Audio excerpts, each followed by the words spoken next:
Episode 314, Svalbard Drowning. This is the Change Underground. I'm your host, John Moore. Decarbonise the air, recarbonise the soil. Unfortunately, the depressing news from last week continues. Back in episode 65, the ancient pre-COVID days, I covered the seed bank at Svalbard. There was an issue with rain in winter leading to flooding of the entrance foyer of the seed bank. All good at the time, the vaults themselves were sealed from the foyer and no damage occurred.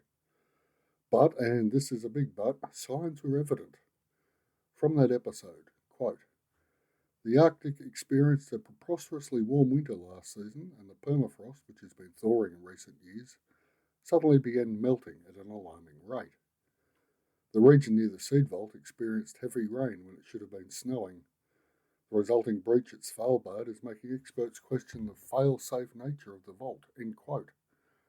And that's taken from What Happens to the Failsafe, Svalbard Seed Vault designed to save us from crop failure, on qz.com in May 2017. So imagine my surprise and disappointment when I stumbled across this on the IFL Science website. The Doomsday Vault is in serious danger due to climate change. Longish quote. The seeds are kept at minus 18 degrees C, at minus 0.4 Fahrenheit, with minimum access to oxygen in order to delay aging as much as possible. One of the fail-safes in the event electricity were to cease is the surrounding permafrost, a frozen soil common to such northern territories. However, a new report from the Norwegian government shows that Svalbard Islands are facing significant changes due to global warming. In the last quarter of the century, the report expects air temperatures on the island to increase by about 10 degrees C, that's 18 degrees Fahrenheit, if there's only a minimum curbing of gas emissions, and by about 7 degrees or 13 F if there is more significant cut to greenhouse gases. The increase in heat will lead to a thawing of the permafrost, which will turn the solid ground around the facility into mush, likely liberating more methane and carbon dioxide currently frozen in the soil. A few years ago, the thawing permafrost put the vault in jeopardy by flooding it, end quote. This is somewhat concerning, but not unexpected. After all, global warming has been driving obvious, measurable climate changes for 50-odd years. It is the failure of imagination, maybe an inability to grasp the extent of the changes, or a benign wishful thinking that humanity would take this seriously, and the need to imagine permafrost-free Arctic Circle was unnecessary. Whatever the reason, the facility was conceived in 2014 and opened on the 26th of February 2008. The much heralded COP15 in Denmark was scheduled for the end of 2009.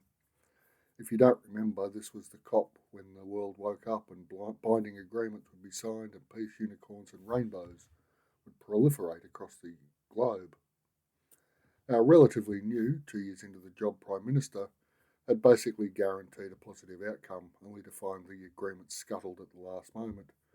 What he colourfully described as being rat-effed by the Chinese. Not a particularly literal statement, but it summed up things succinctly. In the 13 years since then, we have seen what we have seen and lived through what we have lived through. Svalbard is at risk. There are copies of the seeds held in Svalbard across the world, and there's a fair chance we won't lose anything. But things happen. The Syrian seed bank was dispersed fairly quickly once that nation erupted into conflict. A note of hope in this matter is the nature of the people running these institutions. They seem to see their jobs and the seeds they have custody of as a higher calling. I've mentioned Nikolai Vavilov in the past. His claim to fame relates to his decision to track down as many seeds, cuttings, fruits, et.al. as he could in the places where they were first domesticated. His reasoning being that the original species would have more variations and a starting point to begin again if a disease or pest wiped out or severely reduced the current varieties. He set up a facility in Leningrad, now known as St. Petersburg, to store the collected seeds, cuttings and fruits. The memory of these things is fading with time, but during World War II, Leningrad was subjected to a siege of 872 days. Food supplies were meagre, people died of starvation. Indeed, workers at the Leningrad seed bank were reported to have died of starvation, surrounded by bags of wheat, barley, rice, and rye. The seeds were more highly valued than they valued their own lives. Truly remarkable sacrifices that continue to benefit our species. The risk taken to relocate the Syrian seed bank also required courage. These seed people are a remarkable mob, holding the possible future of humanity in trust would have effects on the thinking. Like armed conflict affecting Leningrad and Syria, we are in another battle to save the Svalbard project. We have time. The battle is within our systems of governance around the world. Built as a Doomsday insurance policy, let's take the necessary steps to ensure we don't have to make a claim on that policy. The Change Underground Academy No Dig Gardening course is still available, link in the show notes. Please tell your friends.